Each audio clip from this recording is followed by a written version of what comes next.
Anormalidades congénitas y pediátricas del cristalino. Existen diversas anormalidades congénitas del cristalino, tabla 11.1, entre las que la catarata es la más frecuente, además de poder combinarse con cualquiera de las otras alteraciones. Tipo de alteración: opacificación. Anormalidad, catarata pediátrica. Forma: lenticono y lentiglobo. Tamaño: microesferofaquia. Ubicación: ectopía lentis. Desarrollo del cristalino, coloboma. Desarrollo de tejidos circundantes. Hiperplasia persistente del vítreo primario, aniridia, defectos singulares. Cataratas pediátricas. Al nacer el cristalino normal presenta la cápsula, el núcleo embrionario conformado por las fibras primarias y el núcleo fetal con las fibras secundarias, cuyas suturas se encuentran debajo de la cápsula. Recordemos que las fibras terciarias se formarán a lo largo de la vida, produciendo los sectores infantil y adulto del núcleo y la corteza. Las cataratas pediátricas pueden ser unilaterales o bilaterales. Llamamos congénitas a aquellas que están presentes al nacimiento, mientras que las que se desarrollan durante el primer año de vida son consideradas como infantiles. Las cataratas congénitas e infantiles se presentan en 1 cada 2.000 recién nacidos. El neonatólogo puede detectar la catarata congénita a través de la evaluación del reflejo rojo. Según su localización y densidad, las cataratas infantiles pueden provocar alteraciones profundas del desarrollo visual, siendo una de las causas más frecuentes ambliopía por deprivación. De ello se desprende la importancia de que sean operadas lo más precozmente posible. En general, en los niños recién nacidos no se colocan lentes intraoculares, pues el globo ocular aún no se ha desarrollado totalmente. En cambio, en niños mayores a 2 años actualmente se recomienda la colocación de una lente intraocular, debido a que al ser la ametropía posoperatoria significativamente menor que en la afaquia, se reducen los riesgos de ambliopía. Sin embargo, la problemática de la catarata pediátrica no finaliza en la operación, ya que debe plantearse el tratamiento intensivo de la afaquia o del error pseudofáquico residual, ya sea con anteojos o lentes de contacto a fin de evitar la ambliopía refractiva, por lo que es muy importante concientizar e involucrar a los padres para la realización del mismo. En caso de agudeza visual diferente en los dos ojos, debe recurrirse también al tratamiento con oclusión. En caso de existir cataratas densas bilaterales en el nacimiento, la imagen borrosa resultante provocará una ambliopía profunda bilateral. Por ello, se debe ocluir ambos ojos, evitando por completo el contacto con la luz, a fin de demorar la maduración visual hasta la realización de la cirugía, que conviene efectuar en no más de 15 a 20 días, y en pocos días debe realizarse en el ojo contralateral, con inicio inmediato del tratamiento sensorial para evitar la ambliopía. Como el reflejo de fijación se desarrolla habitualmente a los 3 meses de edad, si las cataratas no son extraídas previamente, puede desarrollarse nistagmus, con lo que la visión posoperatoria difícilmente sea satisfactoria. La mala fijación también puede provocar estrabismo sensorial, por lo general de tipo convergente. Figura 11.20. En la figura 11.20 se muestra la esotropia sensorial por catarata pediátrica. En los casos de cataratas unilaterales, cuanto más se demore la realización de la cirugía, peor será el pronóstico, pues desarrollan ambliopía del ojo afectado aún más profundas que en las bilaterales. Manejo diagnóstico del niño con catarata.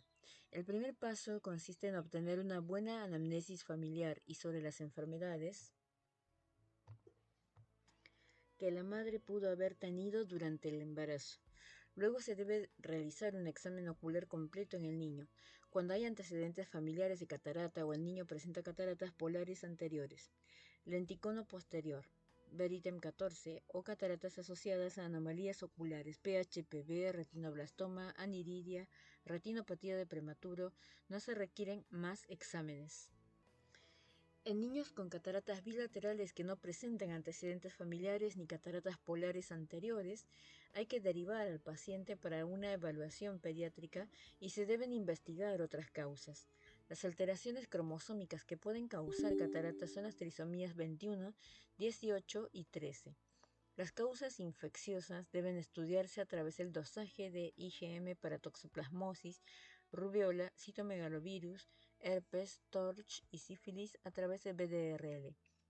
Entre los estudios metabólicos se debe solicitar glucemia para descartar diabetes o hipoglucemia, fosfatemia, calcemia para descartar hipoparatiroidismo o pseudo-hipoparatiroidismo, y las sustancias reducidas en orina del metabolismo de la galactosa o la galactoquinasa y la galactosa transferasa en glóbulos rojos, a fin de detectar galactosemia, entre otras causas menos frecuentes.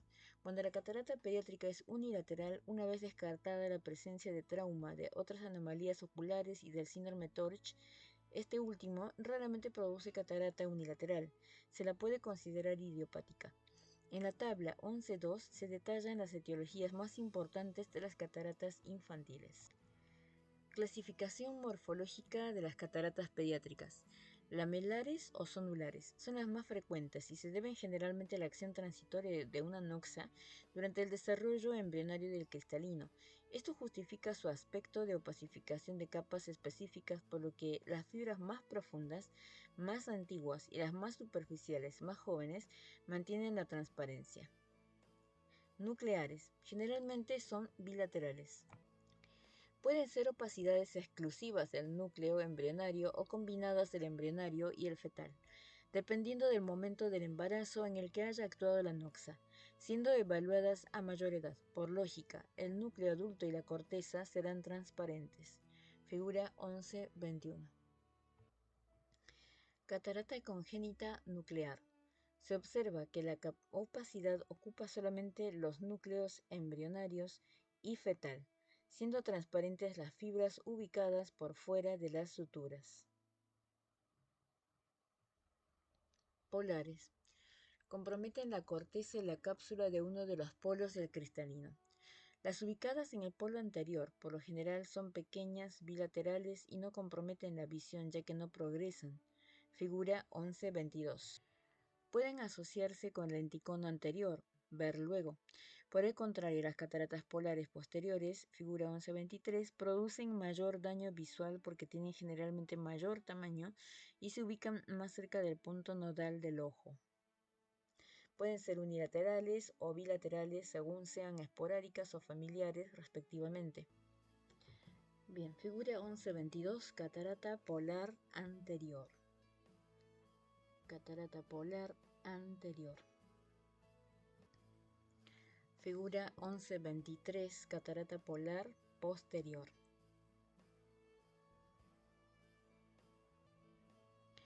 Otras morfologías suturales, opacificación de las suturas en I del núcleo fetal. Bilaterales en general no afectan la visión.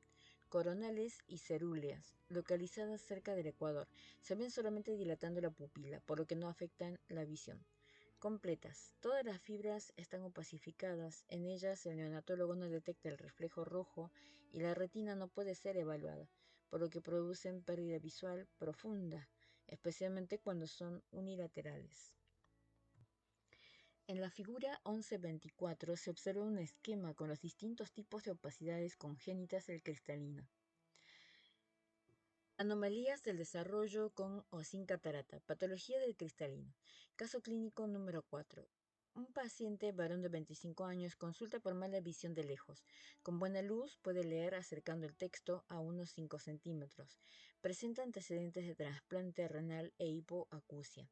En la retroiluminación del fondo se observa imagen en gota de aceite. ¿Qué síndrome presenta el paciente? Bien, la figura 11.24 muestra los diferentes tipos de opacidades congénitas del cristalino. A la izquierda, corte frontal, derecha, corte sagital. Ectopía lentis. Consiste en el desplazamiento del cristalino con respecto a su posición normal debido a alteraciones zonulares. Se lo considera subluxación cuando se mantiene en la zona pupilar por desprendimiento parcial de la zónula, mientras que se llama luxación o dislocación cuando el cristalino se desplaza completamente de la pupila, en general con pérdida completa de su fijación a la zónula. Cuando la dislocación es hacia la cámara anterior puede bloquear la pupila y causar glaucoma agudo. Si se disloca hacia el segmento posterior, el paciente puede presentar una gran miodesopsia. La causa más frecuente de ectopía lentis es traumática. Cuando el trauma es penetrante, si la herida es mayor al diámetro del cristalino, este puede subluxarse fuera del ojo. Incluso a veces se lo encuentra en el espacio subconjuntival. Las causas no traumáticas más frecuentes son el síndrome de Marfan, la homocistinuria y la aniridia. El tratamiento de las ectopías es siempre quirúrgico, indicado cuando se presenta diplopía monocular. Glaucoma secundario, uveitis, inducida por el cristalino y o descompensación corneal. Síndrome de Marfan. Es una alteración de la fibrilina del tejido conectivo, de condición hereditaria en el 85% de los casos. Produce trastornos oculares, esqueléticos y cardíacos. Se trata de sujetos altos con extremidades muy largas en comparación con el tronco, figura 1125, con alteraciones de la pared torácica moderada, laxitud articular, paladar ojival, figura 1126, y dedos largos y parecidos a patas de araña, conocido como aracnodactilia, figura 1127. Puede haber prolapso de la válvula mitral y alteraciones de la arteria aorta. En la figura 1126 se muestra el síndrome de Marfan, paladar ojival.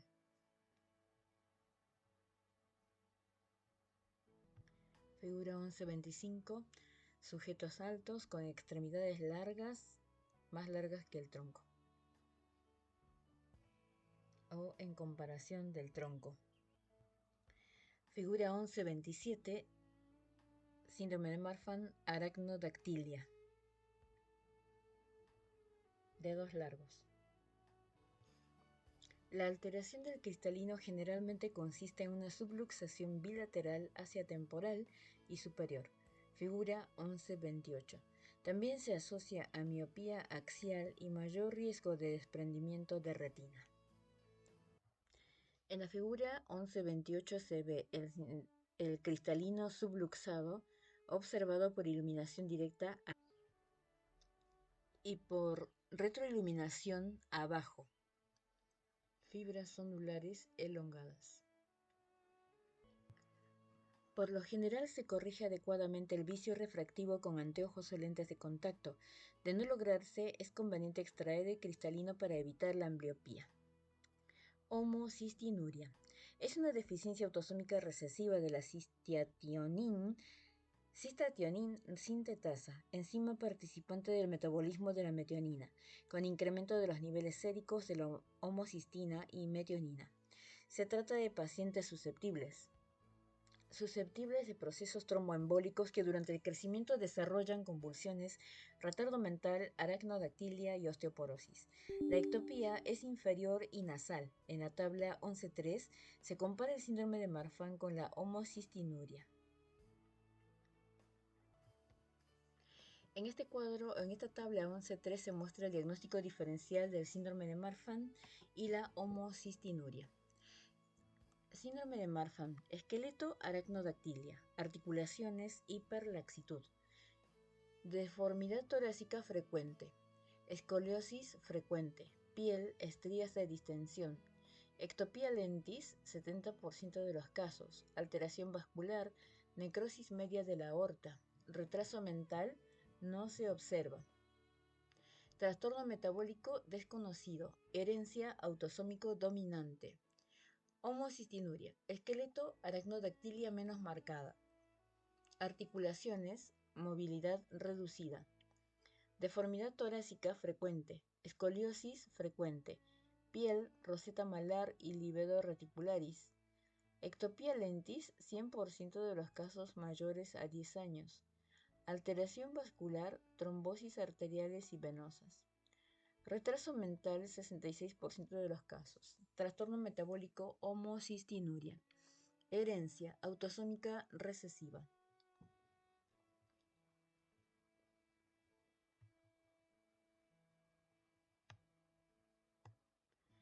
En la figura 11.29 vemos el aspecto de los dedos en el síndrome de Weil-Marchesani.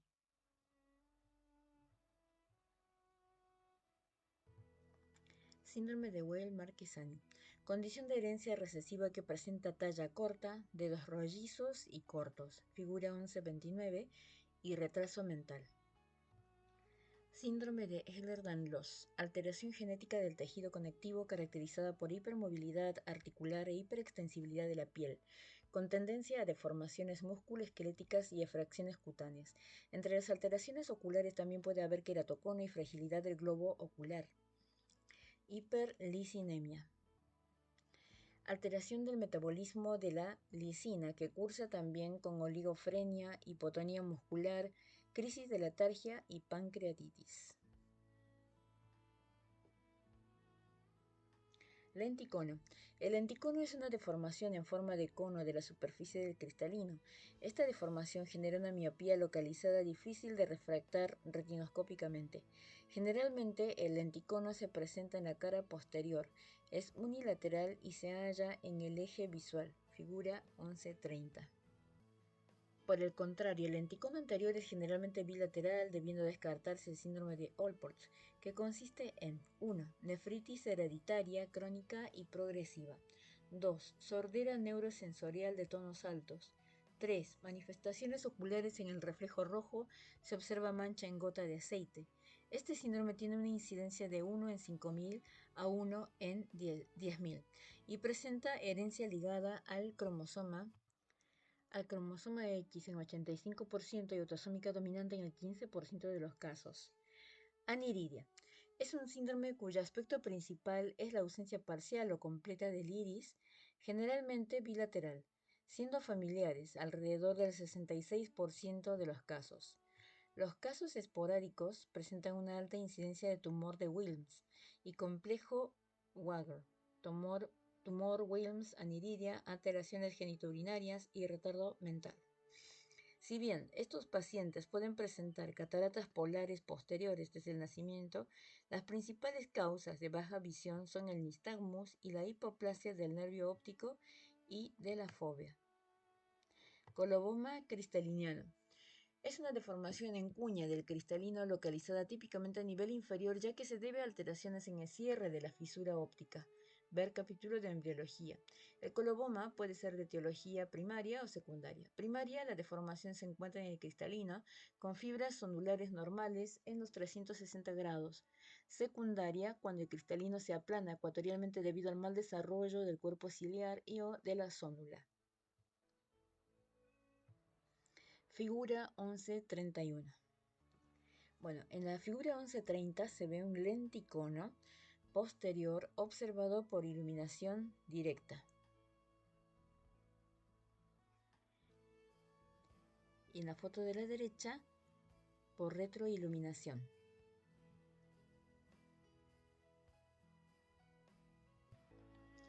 Microesferofaquia. Es una alteración del desarrollo donde el cristalino tiene forma esférica y diámetro pequeño. El aumento de la curvatura provoca miopía elevada y aumenta los riesgos de bloqueo pupilar y glaucoma de cierre angular. En caso de producirse glaucoma agudo, el tratamiento médico es con ciclopléjicos en lugar de mióticos, ya que los primeros reducen el bloqueo pupilar tensando la zónula, lo que desplaza el cristalino hacia atrás. Ver capítulo 9. Generalmente la microesferofaquia se asocia al síndrome de Weil-Marquesani. Enfermedad autosómica recesiva que también presenta estatura pequeña, dedos cortos y manos grandes con reducción de flexibilidad articular. También puede presentarse como defecto aislado o asociado a síndrome de Marfan, a la rubiola congénita, síndrome de Lowe o de Olpert. Persistencia hiperplásica del vítreo primario. Es una patología congénita no hereditaria, generalmente unilateral, siendo la causa más común de la catarata unilateral secundaria no idiopática. Se debe a la reabsorción del sistema de la arteria hialoidea. Ver embriología, produciéndose un tejido retrocristaliniano blanco y fibroso, con catarata posterior que puede hacerse completa. Es causa de ambliopía profunda y de cierre angular. Resolución de casos. Caso clínico número 1. El hecho de que el paciente usara anteojos esféricos positivos es indicativo de que tenía una presbicia previa. Si ahora puede leer sin anteojos, ello habla de una miopización. La causa más probable de una miopización a los 65 años en un paciente no diabético es la catarata nuclear. La maculopatía queda prácticamente descartada por la anamnesis, ya que el paciente lee correctamente el diario sin anteojos. Caso clínico número 2. La cirugía de las cataratas en este paciente es recomendable debido a que el deslumbramiento que le provocan al conducir automóvil seguramente le altera sus actividades habituales. Siendo una catarata incipiente, los riesgos de complicaciones son más bajos que lo habitual. Caso clínico número 3. En esta paciente de 92 años la indicación más apropiada es el control periódico, puesto que para su avanzada edad presenta una visión compatible con sus necesidades visuales y la facoemulsificación presenta mayores riesgos de descompensación endotelial. Intentar evitar esos riesgos mediante técnica extracapsular no es conveniente, debido a que ésta requiere varios controles postoperatorios. Para regular el corte de las suturas según el astigmatismo, lo que puede ser muy molesto para ella por su reducida motilidad.